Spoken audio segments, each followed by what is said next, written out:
اس کے ساتھ ساتھ آج کا دن اس لحاظ سے بہت اہم ہے. 5 جولائی 1977 کو ایک جمہوری حکومت اور ملک کے سب سے ایک مقبول لیڈر ان کی حکومت پہ شب خون مارا گیا تھا اور مارشل لا اس ملک میں قائم ہوا تھا. تو وہ سیاہ باب ہے پاکستان کی جمہوری تاریخ کا, اس کی جتنی مذمت کی جائے کم ہے. اور الحمدللہ آج سیاسی قوتیں کم از کم اتنی کچھ سیاسی قوتیں اتنی بالغ نظری کا مظاہرہ کر رہی ہیں کہ دوبارہ مارشل لا کی کوئی نوبت اس وقت ہمیں نظر نہیں آ رہی, یا بالکل نہیں آنی چاہیے, یہی کہہ سکتے ہیں. اب آتے ہیں جو آپ کا مین ٹاپک ہے سی پیک. تو واقعی یہ جو گیم چینجر, تو اس کو ہر بچے پہ یہ لفظ ہے کہ سی پیک پاکستان کے لیے ایک گیم چینجر منصوبے کی حیثیت ہے, اور اس میں کوئی دو رائے نہیں ہے. واقعی سی پیک کا منصوبہ بہت اہم ہے, لیکن یہ صرف روڈ اور اکنامک زونز اور گوادر اور چند جو منصوبے ایسے ہیں جس کا بار بار تذکرہ کیا جاتا ہے, اس کا نام نہیں ہے. یہ ایک کمپریہنسو ترقی کا ایک پورا مجموعہ ہے جو چینی صدر کی ویژن کے مطابق پاکستان کے عوام کے لیے ایک خصوصی تحفہ ہے. اس کا ذکر پہلے آج صبح وزیر اطلاعات مریم اورنگزیب صاحبہ نے اپنی پریس کانفرنس میں کیا, اور اس کے بعد وزیر اعظم ہاؤس میں جو پروقار تقریب 10 سال جو مکمل ہوئے سی پیک کا, اس حوالے سے جو تقریب منعقد تھی جس میں چینی حکام بھی موجود تھے, وزیر اعظم نے بھی اسی بات کا اعادہ کیا, اور انہوں نے صدر شی کا شکریہ بھی ادا کیا, اور اس عزم کا اظہار کیا کہ اس قسم کے تمام جو سی پیک اور اس سے ریلیٹڈ جو باقی منصوبے ہیں چین کے ساتھ پاکستان کے, ان کو آگے بڑھایا جائے گا. اور وزیر اعظم صاحب نے بھی کہا, اور جتنا ہم نے چین کے ساتھ جو پاکستان کے اقتصادی اور معاشی منصوبے ہیں, اگر اس کی تھوڑی سی بھی سرسری اسٹڈی کی جائے تو ہمیں اندازہ ہوتا ہے کہ یہ صرف گوادر یا سی پیک تک محدود تعاون نہیں ہے. ایک لامحدود دوستی اور لازوال تعلقات کی ایک زندہ جاوید مثال ہے. اور اس میں اگر ہم دیکھیں تو اگر پاکستان اور چین کے تعاون کو ہم ایک دوسرے زاویے سے دیکھیں تو اس میں آپ کے نوجوانوں کے لیے روزگار کے نئے مواقع پیدا کرنا, اس میں چین آپ کی معاونت کر رہا ہے. آپ کے تعلیم و تربیت میں سی پیک اور اس سے ریلیٹڈ منصوبوں میں اس کے لیے خصوصی سیگمنٹس رکھے گئے ہیں. جو آپ کے نو اکنامک زونز ہے وہ آپ کے مقامی صنعت اور مقامی جو صنعت کار ہے اور مقامی سطح پہ جو آپ کی پروڈکشن ہے, اس حوالے سے بہت زیادہ مددگار ثابت ہو سکتے ہیں. گوادر گوادر پورٹ کا جو منصوبہ ہے وہ آپ کی پوری دنیا کا جو کنیکٹیویٹی کے لیے ایک رستہ پاکستان کے لیے کھلتا ہے, چین کے لیے کھلتا ہے, سینٹرل ایشیا کے لیے کھلتا ہے. یہ ایک بہت بڑا مجموعہ ہے. اگر اس پہ اگر آپ چاہیں تو اس پہ پورا جو ہے ایک میراتھن ٹرانسمیشن ہو سکتی ہے اور گھنٹوں اس پہ بات ہو سکتی ہے, لیکن آج کے دن کے مناسبت سے ایک سنگ میل ہے یہ کہ 10 سال کامیابی سے مکمل ہوئے. اس میں اتار چڑھاؤ جو 4 سالہ آپ نے جس دور کا ذکر کیا, وزیر اعظم صاحب نے اس کا ذکر کیا, وہ ایک تعطل ہم اس کو کہہ سکتے ہیں. لیکن اس حکومت کی بھی جرت نہ ہوئی کہ اس چین کے ان عظیم منصوبوں کو وہ ختم کر سکے. تو الحمدللہ یہ منصوبے ابھی قائم ہے, اور ہمیں یہی توقع ہے کہ یہ تکمیل کے مراحل میں جلد از جلد داخل ہو, تاکہ لوگوں کو اور عوام کو اس سے براہ راست فائدہ لینے میں وہ آسانی ہو, اور عوام کو عملاً پتہ چلے کہ یہ منصوبے اس پہ نواز شریف, شہباز شریف صاحب, آصف علی زرداری صاحب اور باقی جتنی بھی قیادت ہے ماں سوائے ایک جماعت کے, اور اس جماعت میں بھی چند لوگوں کے سوا پورا پاکستان اس بات پہ متفق ہے کہ چین کے ساتھ جتنے بھی اقتصادی منصوبے ہیں ان کی جلد از جلد تکمیل ہونی چاہیے. ٹھیک ہے. اچھا ہمایوں خان صاحب, مریم اورنگزیب صاحبہ نے آج فرمایا کہ اس منصوبے نے پاکستان کو 2013 سے لے کر 2018 تک, وہ کہتی ہیں کہ ہر شعبے میں ترقی دینے کا کردار ادا کیا ہے. بہت بڑی بات ہے. اور جس طرح سے صافی صاحب یہ کہہ رہے ہیں کہ کوئی 1-2 چیزیں, 2-4 پروجیکٹس اس میں نہیں ہیں, اس میں تمام تر ایسی چیزیں ہیں کہ جس میں پوری پاکستانی قوم کو آگے بڑھانے کے لیے اور ہر شعبے میں ان کی پروجیکشن کے لیے، پروگریس کے لیے بڑا اہم کام کیا جا رہا ہے. پھر احسن اقبال صاحب تو زراعت، ٹیکنالوجی، صنعتی شعبے کی بھی بات کر رہے ہیں. میں نے انٹرو میں بھی بتایا تھا کہ $24 ارب کی اس میں ڈائریکٹ انویسٹمنٹ ہے. پھر اس میں 2 لاکھ ملازمتوں کے مواقع بھی موجود ہیں. تو بڑا زبردست قسم کا یہ اوور آل سی پیک کا جو پروجیکٹ ہے، جو منصوبہ ہے، پاکستان کے لیے بہت اہم ہے. جی ایبسولوٹلی، اس میں کوئی دو رائے نہیں. ابھی رشید صاحب نے جس طرح کہا کہ آج اس کی سمبولک سگنیفیکنس یہ ہے کہ 10 سال پورے ہونے گئے اور اس کی ایک بڑی سیلیبریشن بھی منائی جا رہی ہے. احسن اقبال صاحب کو ہیرو آف اس کا بھی انہوں نے جو ہے پچھلی ایک تقریب میں خطاب دیا گیا. Former prime minister Nawaz Sharif اور پریزیڈنٹ شی جن پنگ نے یہ دستخط کیے تھے مختلف منصوبوں پہ. پہلے یہ 46 بلین کے قریب تھا اور پھر یہ 60 بلین اور اب اس کو 100 بلین سے زیادہ کا جو ہے وہ کہا جا رہا ہے کہ اس کی انویسٹمنٹ ہوگی. ابھی تک اگر آپ اس کا ایک تقابلی جائزہ لیں تو جس طرح رشید صاحب نے کہا، سی پیک چائنا پاکستان کے جو لازوال دوستی ہے اس کا ایک حصہ ہے. بالکل بہت بڑا پروجیکٹ ہے اور یہ اس وقت پاکستان میں انویسٹمنٹ آئی جس وقت پاکستان کی جی ڈی پی کو ایک شدید جو ہے 2 سے 3 جو اس کی فیصد ہے وہ نقصان ہو رہا تھا، کیونکہ ہمارے پاس انرجی اور انفراسٹرکچر کی کمی تھی اور اس وقت دہشت گردی کی ایک پوری لہر خطے میں تھی. تو چائنا پاکستان کا وہ واحد دوست ہے جس نے اس وقت بھی اس کا ہاتھ بڑھ کے پکڑا اور انہوں نے انویسٹمنٹ کی. ان سالوں میں ابھی تک آپ کو میں چند تھوڑی سی اس کی جو ہے چیزیں بتا دوں کہ کم از کم 1,25,000 کے قریب جو ہے ابھی تک اس میں جو ہے لوگوں کو نوکریاں مل چکی ہیں. گوادر کے اندر ایک تاثر یہ پایا جاتا ہے کہ باہر سے شاید وہ وہاں پہ کوئی کام کریں. 95% پاکستانی وہاں پہ ہیں جو کام کر رہے ہیں. 10,500 میگا واٹ کے قریب بجلی جو ہے وہ ہمارے گریڈ میں شامل ہو چکی ہے اور وہ ایک بہت بڑا وہ ہے. پاکستان کی اس وقت انسٹال کیپیسٹی جو ہے ہماری ضروریات سے اب زیادہ تک انسٹال ہو چکی ہے. اس کے علاوہ بھی چند دن پہلے ہمارے جو منسٹر ہیں ان کے انرجی کے خرم دستگیر صاحب، انہوں نے جو ہے مٹیاری سے لاہور ہائی ڈیفینیشن جو ہے وہ وولٹیج وہ لائن ہے 600-800 کچھ کلومیٹر کی، اس کا افتتاح کیا. انفراسٹرکچر کے بہت سارے پروجیکٹ ہو چکے ہیں. چشمہ نیوکلیر پاور پلانٹ کا 5واں یونٹ جو ہے اس کا افتتاح ہوا. بالکل ہاں. تو آپ اگر چائنا پاکستان ریلیشن شپ کا وہ تقابلی جائزہ لیں تو ایک تھرو آؤٹ ہائیسٹ ٹریجیکٹری رہی ہے. اور اب پھر ان پچھلے چند سالوں میں جس میں 2013 سے 18 کا ہم ذکر کر رہے ہیں، تقریباً جو ہے 5 سے 7 بڑے شعبے تھے جن کے اوپر خاص توجہ دی گئی. انرجی، انفراسٹرکچر، ٹیلی کمیونیکیشن لائن جس میں فائبر آپٹکس ہماری خنجراب سے جو ہے وہ کراچی تک جو ہے وہ بچھا دی گئی. پھر پاکستان جو ہے انٹرنیشنل سسٹم، پہلے ہم جی پی ایس کا حصہ تھے، اب ہم چائنیز نیویگیشن سسٹم کا حصہ بننے جا رہے ہیں. اس کے علاوہ مختلف نوکریاں. تو یہ ایک ایسا agriculture, socio economic development, poverty alleviation. تو میرا خیال ہے کہ اب دوبارہ آ کے اور اب ہم اس کی چونکہ سیکنڈ فیز میں داخل ہو چکے ہیں جس میں اسپیشل اکنامک زونز کا بھی رشید صاحب نے ذکر کیا. 9 جو ہیں وہ زونز ہیں جس میں سے 3 کے اوپر بڑی تیزی سے کام کیا جا رہا ہے، بلکہ 4. گوادر ہے، دھابے جی ہے، اس میں فیصل آباد انڈسٹریل زون ہے اور رشکئی جو ہے. اور پھر یہ وہ ہیں جس پہ اس وقت کام کمپلیٹ ہو چکا ہے ان سینس کہ اس کی گراؤنڈ لیئنگ جو ہے وہ ہو چکی ہے. اب بڑی حد تک وہاں پہ کمپنیز آ کے اپنے اپنے پلاٹس لے رہی ہیں اور 1 ونڈو آپریشن جو ہے اس کا ہونے جا رہا ہے. پھر چائنا کی جو پاکستان کی اس کے علاوہ جس طرح انہوں نے کہا کہ اتنے بڑا وہ ایریا ہے، اگر ہم اس کے اوپر پورے چند پروگرام بھی کریں تو شاید ہم نہ کر سکیں. لیکن ہیونگ سیڈ دیٹ میرا خیال ہے کہ پاکستانی عوام نے اپنی چینی بھائیوں کا یا اپنی چینی جو گورنمنٹ ہے جتنا ہم ان کا شکریہ ادا کریں کہ جس مشکل وقت میں انہوں نے ہمارا ساتھ دیا.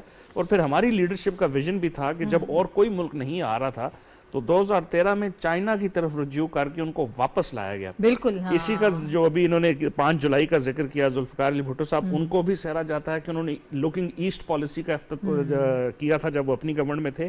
اور پھر former prime minister Nawaz Sharif نے جب وہ آئے تو انہوں نے بھی چائنا کی طرف دوبارہ رخ کیا جس سے پاکستان کی ترقی میں دوبارہ جو ہے اضافہ ہونا شروع ہوا. ٹھیک ہے.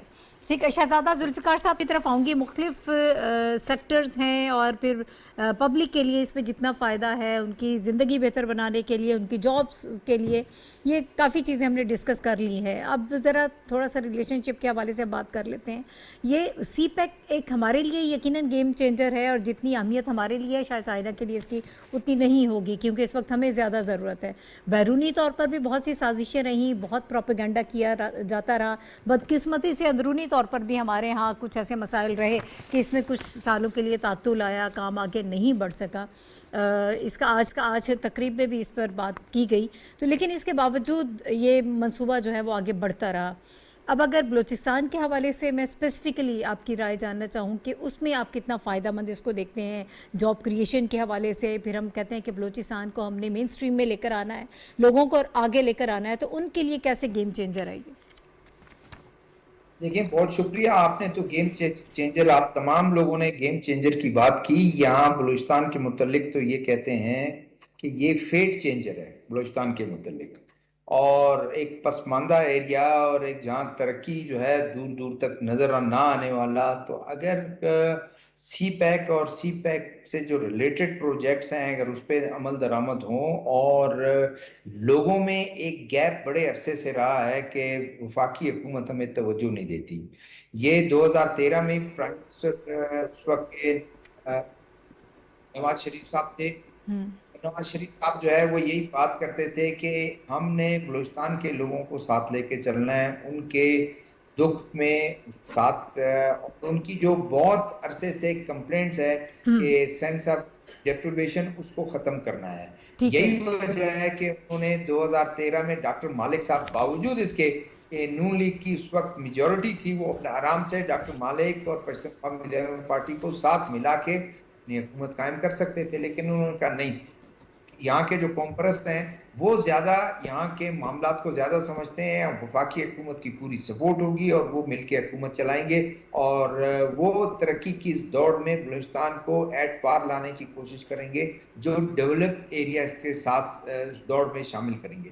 تو یہ ایک سی پیک کا جتنا آپ دیکھیں کہ جو بڑا حصہ جو اس کا روڈ کا ہے، وہ آپ اگر یوب اور دانسر اور یہ ڈیرہ اسماعیل خان سے ہوتا ہوا، یہ وہ ویسٹرن ونگ ہے جو بلوچستان کے لوگ یہ چاہتے تھے کہ جو ویسٹرن ونگ جو ہے اس کا وہ رہے، ورنہ چائنیز تو ایسٹرن اس پہ جو ہے وہ آپ کا صحیح. اچھا سر، میں واپس آؤں گی، ایک بریک مجھے لینا ہے، اور جو بلوچستان کے لوگوں کا آپ نے کہا جو خیال ہے شاید کچھ لوگوں کا ہوگا، اس پر بھی مجھے بات کرنی ہے، لیکن ایک بریک کے بعد. ہمارے ساتھ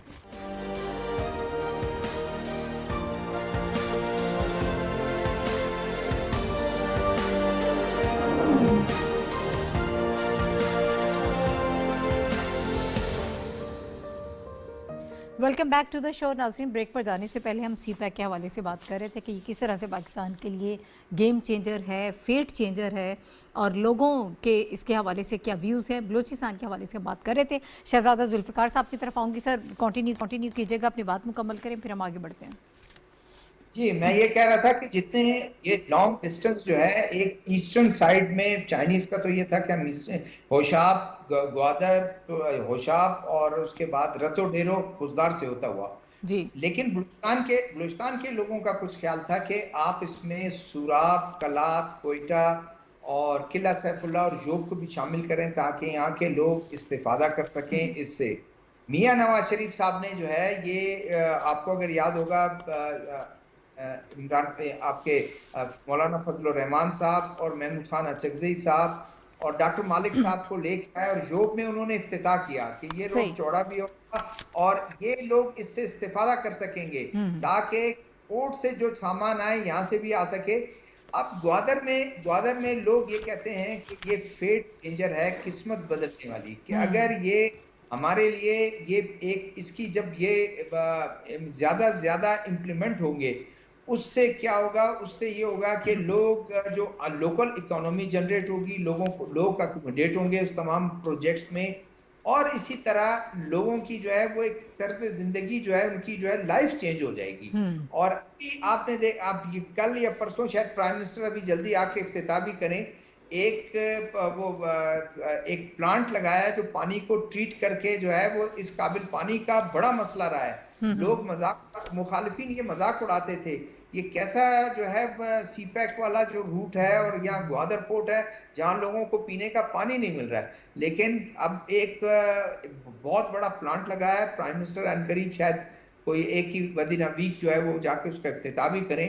بہت مسئلہ حل ہو جائے گا لوگوں کا جو پانی کو ترستے تھے اس پلانٹ سے. یہ بھی چائنیز نے مل کے وہ کیا ہے، اور چائنیز ایک اور منصوبہ لگا رہے ہیں.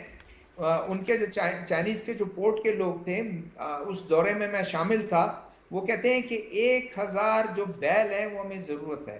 گوٹ اس سے الگ ہے اور دوسرا لیمب الگ ہے.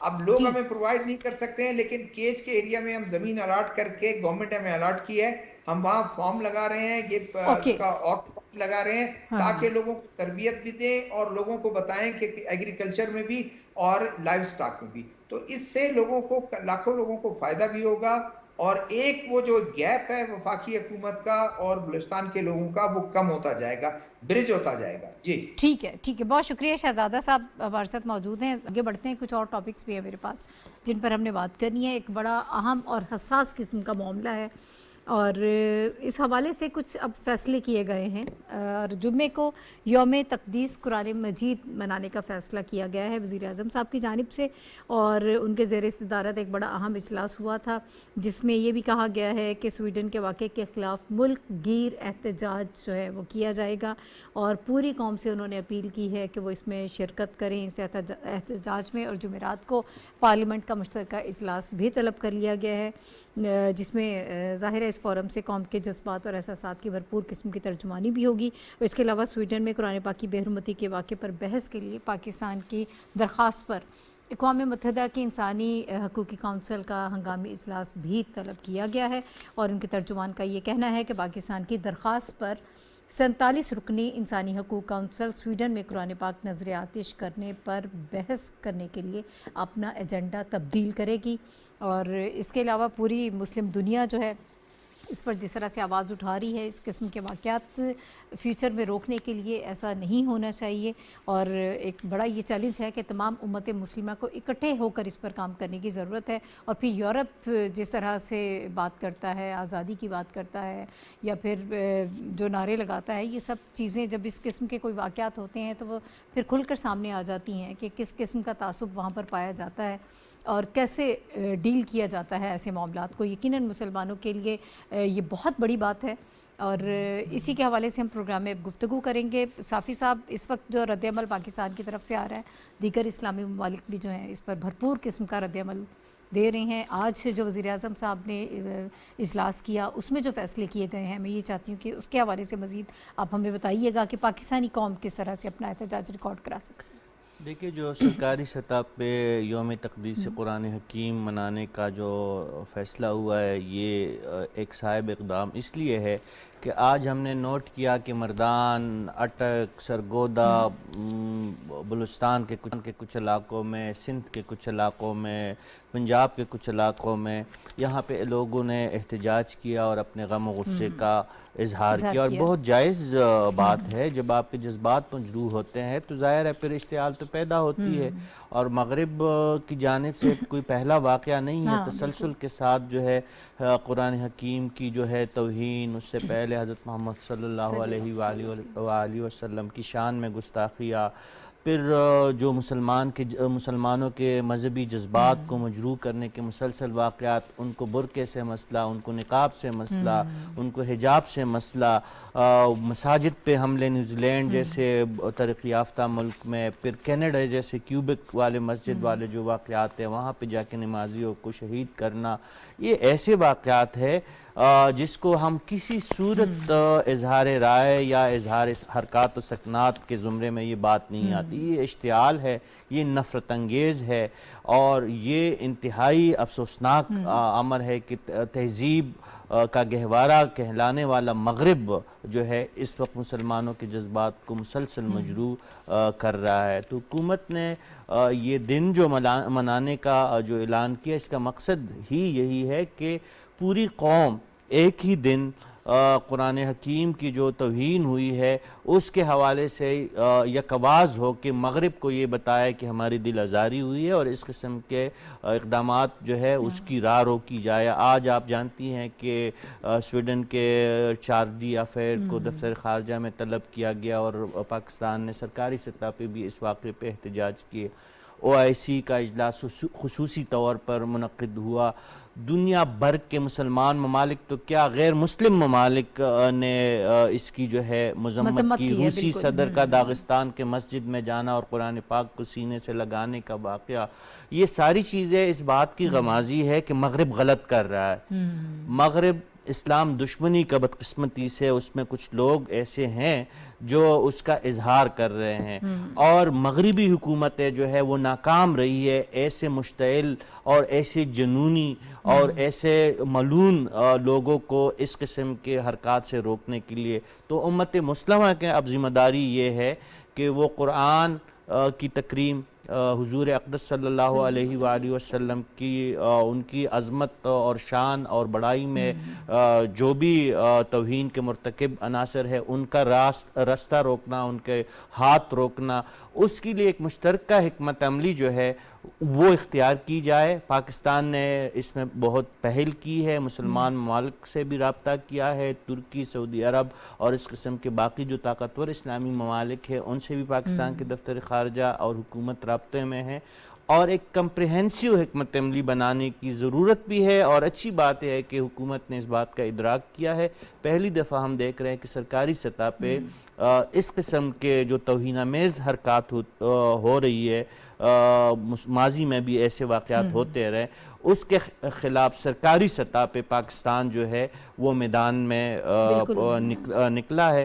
تو ہمیں یہی امید کرنی چاہیے، اور یہ بات مغربی ممالک کو ضرور ذہن میں رکھنی چاہیے، اگر اس قسم کے واقعات کا رستہ نہیں روکا گیا تو مسلمانوں کے جذبات کو پھر کنٹرول کرنا بہت مشکل ہو جائے گا۔ وہ اس کے لیے پھر جو آلریڈی ہم ٹیگ ہے اور مسلمانوں پہ جو الزامات لگائے جا رہے ہیں، بنیاد کچھ الزامات سارے حقیقت پہ نہیں ہیں۔ اسلامک فوبیا آپ کو پتہ ہے کہ ایک ٹرم، مغرب کی ذمہ داری ہے کہ اب وہ تحریر اور تقریر کی آزادی کے نام پر مذہبی جذبات سے مسلمانوں کے مزید نہ کھیلیں۔ ٹھیک ہے ہمایوں صاحب، اسلامک فوبیا ختم کرنے کے لیے مغرب کے ذہنوں کو جھنجھوڑنا بہت ضروری ہے، اور یہ وقت کی بڑی اہم ضرورت بھی ہے۔ اس وقت ہم جو اقدامات کر رہے ہیں، باقی امت مسلمہ جو اقدامات کر رہی ہے، تو آپ یہ سمجھتے ہیں کہ یہ ہماری اسٹریٹجی ٹھیک ہے، مزید اس کو تیز کرنے کی ضرورت ہے؟ کیونکہ یہ واقعات رک نہیں رہے ہیں، کچھ عرصے کے بعد پھر ایک نیا واقعہ ہو جاتا ہے، اسی قسم کی چیزیں ہو رہی ہیں۔ دیکھیں، یہ انتہا پسندی جو ہے دنیا میں مختلف جگہوں پہ جو ہے وہ بڑھ رہی ہے، اور پرٹیکولرلی جو ہے اسلام کے خلاف جو نفرت آمیز گفتگو ہوتی ہے یا جو رویے ہم نے دیکھے ہیں دنیا کے مختلف جگہوں پہ، وہ اس کے اندر ایک شارپ رائز آیا ہے۔ اس کا ایک ریزن تو رشید صاحب نے بتا دیا کہ وہاں پہ آزادی اظہار رائے یا اپنی جو بات کو کرنے کی جو ایک پرائیورٹی دی جاتی ہے، لیکن اس میں یو این کے بھی چارٹر موجود ہے، انٹرنیشنل بہت سارے ایسے کنونشن ہیں جس میں کسی بھی مذہب کی توہین جو ہے اس کو ایکسیپٹ نہیں کیا جاتا، اور اب تو ایک لیڈ پرنسپل بھی بن چکے ہیں۔ پرائم منسٹر نے اپنی جو کل ایس سی او کی تقریر تھی اس کے اندر بھی اسپیشلی اس چیز کا ذکر کیا، ایس سی او کا ذکر کیا، جو بڑھتا ہوا جو ہے زینوفوبک جو رویہ ہے مختلف ممالک میں اس کا کیا، پھر ریلیجس مائنورٹیز کا کیا۔ ہمارے ساتھ ہمسایہ ممالک جو کہ دنیا کی اپنی طرف سے ایک سب سے بڑی جمہوریت ہے، وہاں پہ ہم نے دیکھا کہ مسلمانوں کے ساتھ اسپیشلی کشمیر کا واقعہ آپ لے لیں، پھر فلسطین کا واقعہ لے لیں، ایسے بہت سارے۔ اب یہ وہ چیزیں ہیں جو اس چیز کی طرف اشارہ کرتی ہیں کہ جو انٹرفیتھ ہارمنی ہونی چاہیے تھی، یا جو بین المذاہب جو آپس میں ہم آہنگی بنانے کی کوششیں ہونی چاہیے تھی، وہ نہیں ہو رہی۔ صحیح ہے۔ کیونکہ ہم نے دیکھا کہ مسلمانوں کے مختلف ممالک پہ اگر آپ اس وقت دنیا کو دیکھ لیں، عراق دیکھ لیں، یمن دیکھ لیں، سیریا دیکھ لیں، بہت ساری جگہ پہ ایسی ہیں جس میں وہاں پہ جو ہے اٹیکس ہو رہے ہیں یا جنگیں چل رہی ہیں۔ تو سم ہاؤ پولیٹیکل اسلام کا ایک سہارا لے کے اس کے خلاف جو کوششیں ہیں، اور یہ ویسٹ نے کی ہیں، اور اچھا ویسٹ کو بھی ہمیں ایک نہیں دیکھنا چاہیے۔ ویسٹ کے اندر بھی بڑے اچھے لیڈر ہیں، ابھی جس طرح ذکر کیا انہوں نے نیوزی لینڈ کا یا جو کینیڈا کا، ان کی جو پرانی پرائم منسٹر تھیں وہ انہوں نے بڑا کھل کے جب وہاں پہ مسجد کا ہوا تو انہوں نے سب سے پہلے اس کو کنڈیم وہ کیا۔ خود گئی ہیں وہاں پر لوگوں سے، جسٹن ٹروڈو کا پرائم منسٹر کا دیکھتے انہوں نے کیا، اور ایسے اور ویسٹرن لیڈرز بھی ہیں۔ لیکن ایک جو اسٹریٹجی، ابھی آپ کا سوال تھا کہ ہمیں کوہیسو اسٹریٹجی چاہیے، تو ہمیں چاہیے کہ نہ صرف او آئی سی کے پلیٹ فارم سے، نہ صرف جو ہے یونائٹڈ نیشن کے پلیٹ فارم سے، بلکہ انڈیویجولی ہر کنٹری میں جو مسلمان ممالک ہیں، ایک تو وہ بھی اپنے رویوں سے بتائیں کہ ہم جو اسلام اٹس اے پیسفل ریلیجن، یہ بڑا ایک پریکٹیکل اپروچ کے تحت۔ دوسرا پھر یہ جو ڈپلومیٹک کوشش ہیں یہ ہر لیول پہ ہونی چاہیے۔ میرا خیال ہے گورنمنٹ آف پاکستان نے اب جس طرح ہم جمعے والے دن اس کو پوری قوم یکجا ہو کے اس کو جو ہے یوم تقدیس قرآن جو ہے وہ دن منا رہی ہے، تو یہ ایک سمبل جائے گا ویسٹ کے آگے کہ دنیا کی 5ویں بڑی طاقت پاکستان کا میں ذکر کر رہا ہوں، نیوکلیر کیپیبل کنٹری، اگر وہاں سے ایسی باتیں، پھر سعودی عربیہ، U A E, Malaysia, Turkey, یہ سارے مل کے اگر یہ باتیں کریں گے، میرا خیال ہے اس کا بڑا اثر پڑے گا، اور یہ it's a good move from the Pakistani side. ٹھیک ہے، شہزادہ صاحب کی طرف آؤں گی. مذہب کے حوالے سے یا مقدس ہستیوں یا عقائد کے حوالے سے جو اس قسم کی حرکتیں کی جاتی ہیں، جو اذہان اس میں شامل ہوتے ہیں، کیا یہ پوری دنیا کے امن کے لیے خطرہ نہیں ہے؟ کسی ایک مذہب کو آپ نے ٹارگٹ کیا ہوا ہے، تو یہ جب ایسے ذہن مزید آگے بڑھتے ہیں تو یہ پوری دنیا کو برباد کرتے ہیں. کیا اس بات کو آگے سمجھا جائے گا، اس بات کو آگے لے کر چلا جانا چاہیے؟ اور پوری دنیا کی جب ہم بات کرتے ہیں انٹرنیشنل کمیونٹی کی، اس کی انڈرسٹینڈنگ اگر اس لیول پر جائے تو یقیناً پھر یہ اس قسم کی چیزیں خاص طور پر رک سکتی ہیں. دیکھیں، میں سب سے پہلے لوگ تو یہ سمجھنے سے قاصر ہیں، یہ ایک انڈیویجول اگر یہ کام کرتا اور یہ چلیں ہم اس کو کہتے ہیں کہ ایک پاگل آدمی، اس کا ذہن معوف ہے، کورٹ اجازت دیتی ہے، کورٹ اس کو اجازت دیتی ہے کہ کیا دنیا کا کوئی قانون، دنیا کا کوئی مذہب، دنیا کا کوئی آپ روایت، اس کی ٹریڈیشن یہ اجازت دیتی ہے کہ آپ کسی دوسرے کو ہرٹ کریں، کسی دوسرے کی فیلنگ کو ہرٹ کریں؟ کوئی اجازت نہیں دیتا. میں تو یہ سمجھتا ہوں کہ یہ عجیب سی بات ہے. ایک سویلائز ورلڈ جو اپنے آپ کو بڑا، سویڈن کی اگر آپ اس کو وہ دیکھیں کہ آج وہ دنیا کا صف اول کا ہیومن ڈیفینڈر اپنے آپ کو کہتا ہے. آپ دنیا میں وہ جو بھی وہ ہوتا ہے وہ اس کا، لیکن کبھی کارٹون وہاں بن رہے ہوتے ہیں، تو کبھی جو ہے فرانس میں کوئی اس طرح کے واقعات ہو رہے ہوتے ہیں، کبھی وہ لے کر. یہ اس وقت سب سے زیادہ مسلمانوں کو ضرورت ہے کہ وہ پیشنس کا مظاہرہ کر کے اور اپنے فیلنگ پوری دنیا میں پہنچائیں کہ جو کچھ ہو رہا ہے غلط ہے. کیونکہ میں یہ سمجھتا ہوں کہ غلط کو غلط کا جواب آپ نہیں دے سکتے ہیں. کوئی ایسا نہیں ہے کہ کوئی یہ سمجھے کہ اس نے یہ کام کیا ہے تو اس کے مذہب کسی مذہبی کتاب کو یا جائز قرار دیں ہم اس کو. جی اس کی جو ہے، میں سمجھتا ہوں جلانا تو بہت دور کی بات کہ اس کی بے حرمتی کی جائے. ہوتا یہی ہے کہ ہمارے مذہب نے ہمیں یہ سکھایا ہے کہ آپ دوسرے کے مذہب کا احترام کریں، دوسرے کے عقائد کا آپ احترام کریں. اس وقت بالکل ہمایوں صاحب نے بالکل ٹھیک کہا کہ ہم نے پوری دنیا کے مسلمان جو ہیں وہ اس وقت اس چیز کا اظہار کریں، کوئی بھی طریقہ اپنائیں، کوئی بھی خاموش پروٹیسٹ، پیسفل پروٹیسٹ ان کا ہونا چاہیے، اور اس کو اپنی ناپسندیدگی کا اظہار کرنا چاہیے کہ جو یہ ہو رہا ہے اور کون لوگ اس کو الاؤ کر رہے ہیں. کورٹ نے اس کو کیسے الاؤ کیا، وہاں کی حکومت کیا کر رہی ہے، کورٹس کیا کر رہے ہیں. اگر ایک کورٹ کے ایک جج نے یہ کیا، اپیکس کورٹ بھی تو ہے، وہ اس کو یہ کہیں کہ، کیونکہ اس طرح کے دیکھیں نا، یہ جو آپ نے بھی بات کی کہ سوال جو آپ کا تھا کہ پھر کس طرح امن قائم کیا جا سکتا ہے. ایک طرف لوگ جو ہیں وہ مسلمان کے ان ممالک کو تانے دیتے ہیں کہ جو فلسطین میں مظالم ڈھائے جا رہے ہیں، جو کشمیر میں مظالم ڈھائے جا رہے ہیں. کیا مجھے بتائیں کہ اس کا بدلہ یہ ہو سکتا ہے کہ ہم کسی یہاں پر جو ہے کسی ہندو کو جو ہے اس کو جو ہے نقصان پہنچا کے ہم کہیں کہ ہم نے بدلہ لے لیا، یا کسی جیوز کو؟ نہیں، یہ ہمیں سمجھنا چاہیے. لیکن اقوام عالم جو ہے، یو این کا بہت بڑا اس وقت رسپانسبلٹی اس کی بنتی ہے، اور او آئی سی کو ڈسکس کرے گی، اور میرے خیال اپنے ڈسپلیجر کا اظہار بھی کرے گی. اس ڈسپلیجر کا اظہار ساری دنیا میں دور دور تک پہنچنا چاہیے، تاکہ کسی کو یہ ہمت نہ ہو کہ فرانس میں کبھی کوئی اس طرح کی چیزیں ہو رہی ہیں، سویڈن میں کوئی اس طرح کی چیزیں ہو رہی ہیں، یا کینیڈا میں کوئی اس طرح کی چیزیں ہو رہی ہیں. ٹھیک ہے سر، آپ کا پوائنٹ آف ویو آ گیا، اور یہ ظاہر ہے کہ اتنا اور اتنا وسیع ٹاپک ہے کہ اس پہ ہم کچھ وقت میں بات مکمل نہیں کر سکتے ہیں. بار بار اس پر بات کرنے کی ضرورت ہے، اور اسلاموفوبیا کو جس طرح سے ہم کاؤنٹر کرنے کی کوشش کر رہے ہیں وہ بھی ایک بہترین چیز ہے کہ بڑے پرامن طریقے سے ہم اپنا احتجاج ریکارڈ کراتے ہیں. لیکن اب اوور آل انٹرنیشنلی اس چیز کی انڈرسٹینڈنگ کی ضرورت ہے کہ اس قسم کے جو لوگ ہوتے ہیں، یا پھر اگر سرکاری سطح پر جو معاملات ہوتے ہیں، یہ بہت خطرناک ہے پوری دنیا کے لیے. ابھی آگے بڑھتے ہیں. آج مانسون کا چونکہ ایک آفیشیلی آغاز ہو چکا ہے اور بارشیں ہو رہی ہیں. لاہور میں جو بارشیں ہوئی ہیں بہت شدید قسم کی بارش لاہور میں ہو رہی ہے، اور بتایا یہ جاتا ہے کہ 1 درجن سے زائد علاقوں میں 30 سالہ بارش کا آج ریکارڈ ٹوٹا ہے. 10 گھنٹوں کے دوران 291 ملی میٹر بارش جو ہے وہ ریکارڈ کی گئی ہے، اور یہ 30 سال کا ریکارڈ ہے جو آج بریک ہوا ہے. اس سے پہلے بھی ہم اربن فلڈنگ دیکھتے آئے ہیں، اسلام آباد میں بھی ایسے واقعات انتظامات ہو جاتے ہیں. اور اب لاہور میں آج ہم نے یہ دیکھا ہے مانسون میں ظاہر انتظامات بھی کیے جاتے ہیں, لیکن کچھ کلائمیٹ چینج کی وجہ سے ایسی ان یوزول قسم کی سچویشن ڈیولپ ہو جاتی ہے کہ جس میں پھر بہت زیادہ پرابلمس آ جاتے ہیں. جتنے بھی آپ نے انتظامات کیے ہوتے ہیں وہ انتظامات ناکافی ثابت ہوتے ہیں, اور آج بھی اسی قسم کی صورتحال جو ہے وہ دیکھنے میں آئی ہے. ویدر پیٹرنس چینج ہو رہے ہیں, اس کی سب سے بڑی وجہ جو ہے وہ کلائمیٹ چینج ہے.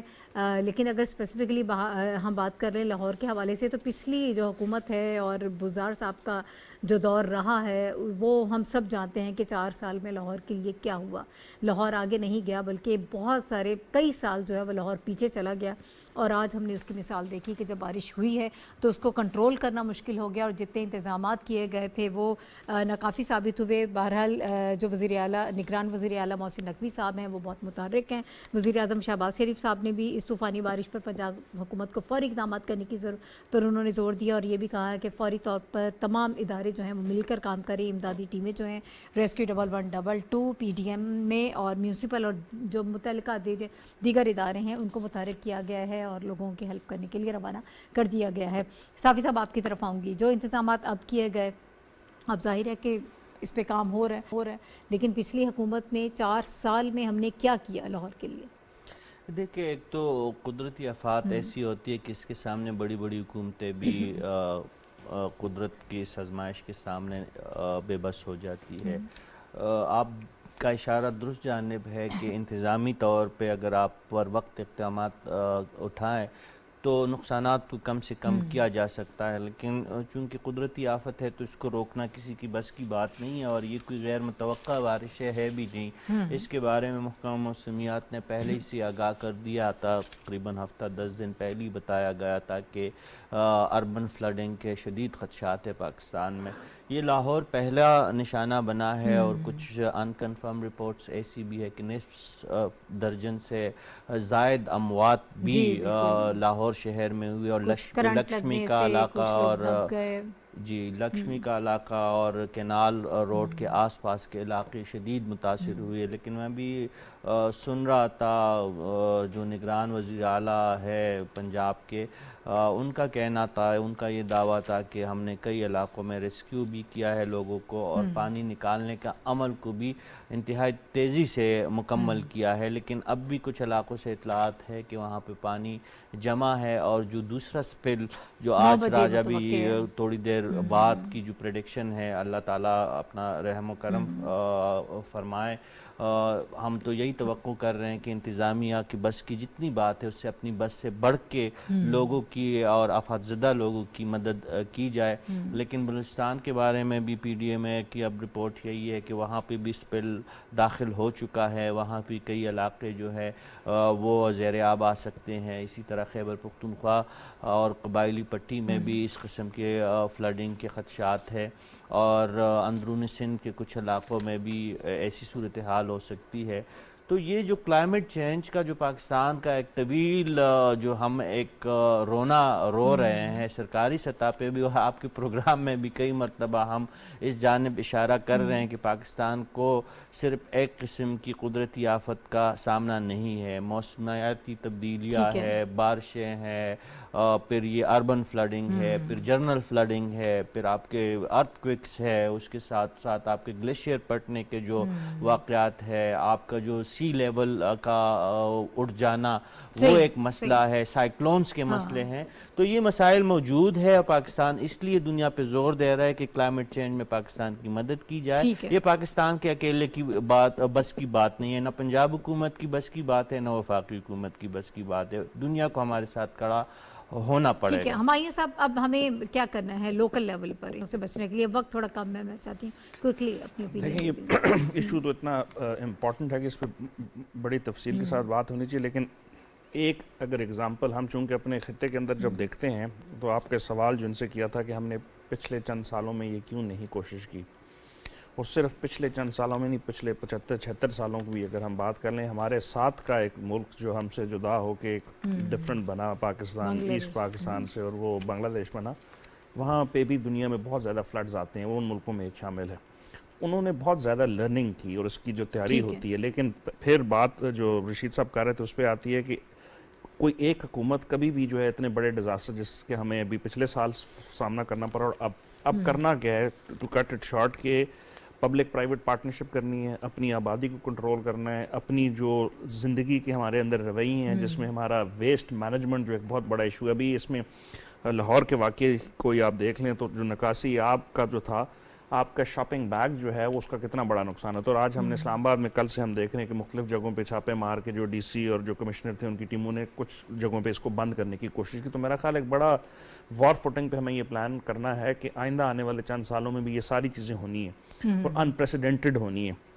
تو ان کو روکنے کے لیے دنیا کے ممالک کے ساتھ مل کے اور اپنی ایک پلاننگ کرنی ہے کہ اس کو کم سے کم کیا جائے. مقامی سطح پر کیسے نمٹ سکتے ہیں؟ شہزادہ صاحب آپ کی طرف آؤں گی سر, بس 1 منٹ ہی ہے.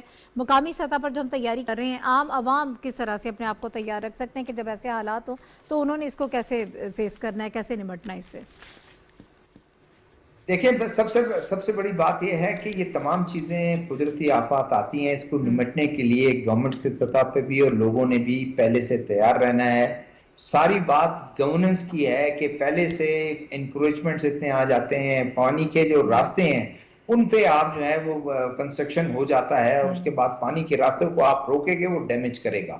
یہ چیزیں تمام وہ بنے, اور باقی یہ ہے کہ مینجمنٹ ٹھیک ہو اور مینجمنٹ بہتر انداز میں جو ہے اس کو کریں. باقی پانی تو آتا ہے لیکن اس کو اگر نشیبی ایریاز میں, ان ایریاز میں آپ کو بالکل ایک آپ کا تصور ہی نہیں ہے کہ کوئی پانی کبھی آئے گا نہیں, دیکھا جائے گا. تو کیا ہوتا ہے کوئٹہ میں اسی طرح ہوا کہ یہ 2 سال پہلے پانی سارے نشیبی ایریاز میں جہاں پر وہ راستے ہیں ان کے پانی کا ایک ویلی ہے, کوئٹہ ویلی کی طرح ہے, تمام لوگوں نے کنسٹرکشن کر دیا. بعد میں جب پانی جب آیا, یقین کریں کہ ہاؤسنگ اسکیم ہی غائب ہو گئی, صفحہ ہستی سے مٹ گئی. اس میں لوگ نہیں تھے لیکن وہ کنسٹرکشن ہو رہے تھے, پتہ ہی نہیں چلا کہ کہاں چلا گیا, کدھر گیا.